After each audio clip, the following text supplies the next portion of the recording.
لم تتبقى لنادي النجف الكروي سوى 3 مباريات يبحث من خلالها تحسين موقعه في لائحة الدوري كثالث أو رابع في مجموعته الجنوبية.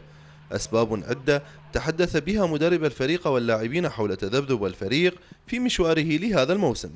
الأزمات اللي مر بها نادي النجف في هذا الموسم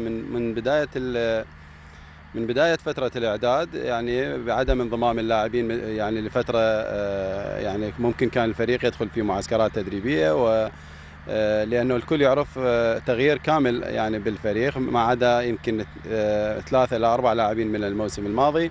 طبعا هو كبوة يعني كبيرة نادي النجف، عدة أسباب. يعني السبب الأول هو احنا كلاعبين، والسبب الثاني اللي حصل بأنه عدم تجمعنا في بداية كمعسكرات تدريبية للفريق. الجمعة القادم لقاء مهم ينتظر غزلان البادية مع نادي كربلاء، وبعده مع القوى الجوية والهندية. الكتيبة النجفية مصممة على تحقيق الانتصارات في هذه المباريات من أجل المصالحة مع جماهيرهم ومؤازريهم. تدري عندنا مباراة مهمة يوم الجمعة أمام كربلاء، مباراة تفيد يعني إن نحتاجها للصعود للمنافسة على المركز الثالث. حقيقة يعني هذا الموسم احنا يعني آسفين لجمهورنا وإدارتنا ومجلس المحافظة اللي يدعم الفريق بكل الأوقات. نتمنى انه الموسم القادم نقدم افضل، وهذا الموسم انه نحقق في مركز متقدم يليق باسم نادي النجف انه الثالث او رابع.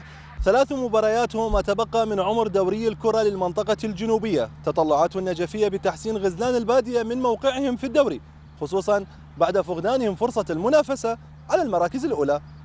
أحمد محمد العراقية، النجف الأشرف.